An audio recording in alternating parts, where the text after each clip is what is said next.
Sources of values. இந்த values வந்து நமக்கு எங்கேருந்து கிடைக்குது, அதுதான் அந்த டாப்பிக்கில் பார்க்க போகிறோம்.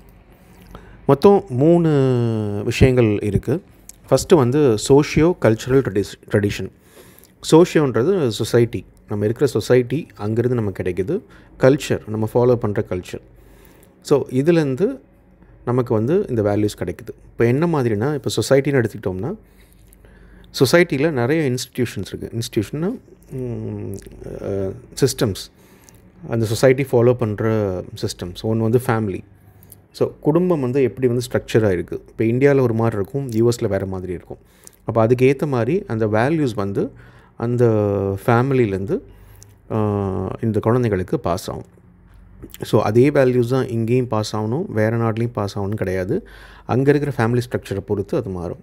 அதேமாதிரி மேரேஜ்க்கு இங்கே என்ன சிஸ்டம் இருக்குது, அந்த வேல்யூஸ் பாஸ் ஆகும். இல்லை வேறு நாடுகளில் வேறு மாதிரி இருந்ததுன்னா அந்த மாதிரியான வேல்யூஸ் வந்து அவங்களுக்கு பாஸ் ஆகும். அதே மாதிரி ரிலீஜன், எக்கனாமி, எஜுகேஷன், கேஸ்ட்டு, லா, ஆர்ட், இது எல்லாம் தான் ஒரு இண்டிவிஜுவலோட பிஹேவியரையும் அவங்க வேல்யூஸையும் ஷேப் பண்ணுறது. இப்போ இந்தியன் கல்ச்சர் எடுத்துக்கிட்டோம்னா மெயினாக அதை எம்ஃபசைஸ் பண்ணுறது டாலரன்ஸ், சகிப்புத்தன்மை, பீஸ், சமாதானம், non violence, respect, harmony and humanism. So எது பண்ணாலும் அதை மனிதர்களை முன்னிறுத்தி பண்ணணும், மனிதாபிமானத்தோடு பண்ணணும், மனிதர்கள் தான் முக்கியமான இன்ட்ரெஸ்ட்டாக இருக்கணும் அப்படின்றது தான் இந்தியன் கல்ச்சர் வந்து எம்ஃபசைஸ் பண்ணுறது. ஸோ அப்போ எஜுகேஷன் வந்து இந்த ட்ரெடிஷன்ஸ் எல்லாத்தையும் இந்த குழந்தைகளுக்கு பாஸ் பண்ணணும். அதாவது குட் ட்ரெடிஷன்ஸை பாஸ் பண்ணணும், ஈவில் ட்ரெடிஷன்ஸ், உதாரணத்துக்கு ஜாதி, மூடநம்பிக்கை அண்ட் எக்ஸ்ப்ளாய்டேஷன், சுரண்டல், any form of exploitation. So அதை எலிமினேட் பண்ணணும். ஸோ அப்போது எஜுகேஷனில் வந்து இதை இன்க்ளூட் பண்ணியிருக்கணும். நல்ல விஷயங்களை பாஸ் பண்ணணும், கெட்ட விஷயங்களை எலிமினேட் பண்ணணும். அடுத்து பேரண்ட்ஸ், டீச்சர்ஸ் அண்ட் சொசைட்டி.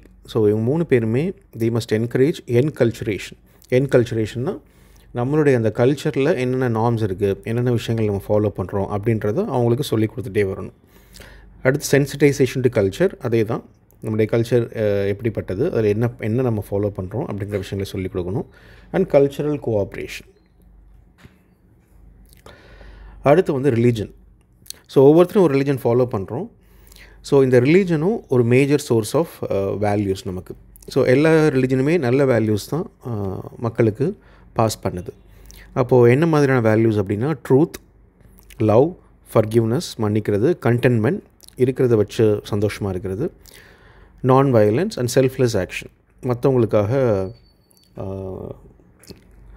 உழைக்கிறது. அப்புறம் encourages moral and spiritual development, inner purification and self realisation, தன்னையே உணர்றது. அப்புறம் teachings from religious text and leaders. So இது எதுக்கு ஹெல்ப் பண்ணுதுன்னா, மக்களுக்கு அவங்களுடைய பர்பஸ் ஆஃப் லைஃப் என்ன அப்படின்ற புரிய வைக்கிறதுக்கு ஹெல்ப் பண்ணுது. And deal with spiritual dilemmas. So சில குழப்பங்கள்லாம் வரும்போது அதை தெளிவுபடுத்தவும் ஹெல்ப் பண்ணுது. Promotes tolerance, respect for all faiths, எல்லா மதங்களுக்கும் எல்லா நம்பிக்கைகளுக்கும் ரெஸ்பெக்ட் கொடுக்குறது. அண்ட் யூனிவர்சல் அவுட்லுக், ஒரு உலகளாவிய பார்வை, அதையும் ரிலீஜன் கொடுக்குது நமக்கு. அடுத்தது கான்ஸ்டிடியூஷன், நம்மளுடைய அரசியலமைப்பு சட்டம். அது மெயினாக என்ன சொல்லுதுன்னா, நேஷ்னல் வேல்யூஸ். ஒன்று டெமோக்ரஸி, ஜனநாயகம், சோஷியலிசம் வந்து ஆல்ரெடி உங்களுக்கு தெரியும். எல்லாமே வந்து மக்களுக்கு சொந்தமாக இருக்கணும், தனியார்கிட்ட இருக்கக்கூடாது அப்படின்றது சோஷியலிசத்தோட அடிப்படை. செக்யூலரிசம், மதச்சார்பின்மை. அடுத்தது justice, liberty, equality and fraternity. So ஜஸ்டிஸ்னால் நீதி, லிபர்ட்டி சுதந்திரம், ஈக்குவாலிட்டி சமத்துவம், ஃப்ரெட்டர்னிட்டின்றது சகோதரத்துவம். ஸோ இதெல்லாம் வந்து ஃபவுண்டேஷன் பிரின்சிபல்ஸ் நம்ம கான்ஸ்டியூஷனோடது. அடுத்தது ஃபண்டமெண்டல் டியூட்டிஸ். நம்மளுடைய ஃபண்டமெண்டல் டியூட்டிஸ் என்ன அப்படின்னா, ப்ரொமோட்டிங் ஹார்மனி, அமைதியை ப்ரொமோட் பண்ணுறது, ப்ரொடெக்டிங் த என்வாயர்மெண்ட், சுற்றுச்சூழலை பாதுகாக்கிறது, ரெஸ்பெக்டிங் த ஃப்ளாக், நம்ம கொடியை வந்து மதிக்கிறது, அண்ட் டெவலப்பிங் சயின்டிஃபிக் டெம்பர்ன்றது புதிய கண்டுபிடிப்புகள், புதிய விஷயங்களுக்கான முக்கியத்துவத்தை கொடுக்கறது, அந்த ஒரு தேடலோடு இருக்கிறது. அடுத்தது ப்ரொவைட்ஸ் ஃபண்டமெண்டல் ரைட்ஸ், அடிப்படை உரிமைகள். நம்ம ஆல்ரெடி பார்த்துருக்கோம், right to equality, freedom, religion, education, இதெல்லாம் வந்து ஃபண்டமெண்டல் ரைட்ஸ். அது இல்லாமல் டைரக்டிவ் பிரின்சிபல்ஸ்ன்னு இருக்குது. அது என்னென்னா, ஒவ்வொரு ஸ்டேட்டுக்கும் அவங்க என்ன மாதிரியான பாலிசிஸ் வந்து டிஃபைன் பண்ணணும், என்ன மாதிரியான சட்டங்கள் இயற்றணும் அப்படின்னு சொல்லிட்டுன்னு கைட்லைன் மாதிரி கொடுத்துருக்காங்க நம்ம கான்ஸ்டியூஷன்லேயே. ஸோ அது நல்ல கவர்னன்ஸ்க்காகவும் நம்மளுடைய நேஷ்னல் டெவலப்மெண்ட்டுக்காகவும். ஸோ இதை ஸ்டேட்ஸ் வந்து ஃபாலோ பண்ணணும். அவங்க புதிய சட்டம் ஏற்றும் போதோ இல்லை ஏதாவது பாலிசிஸ் டிஃபைன் பண்ணும்போது இதை அவங்க மீறக்கூடாது, இதை ஃபாலோ பண்ணணும். ஸோ இது 3 தான் வந்து சோர்ஸஸ் ஆஃப் வேல்யூஸ். இந்த வீடியோஸ் உங்களுக்கு யூஸ்ஃபுல்லாக இருந்ததுன்னா சப்ஸ்கிரைப் பண்ணுங்கள், லைக் பண்ணுங்கள், உங்கள் ஃப்ரெண்ட்ஸ்க்கும் ஷேர் பண்ணுங்கள். உங்களுக்கு எதுவும் ஃபீட்பேக் இருந்ததுன்னா கமெண்ட்ஸில் சொல்லுங்கள். Happy learning and all the best.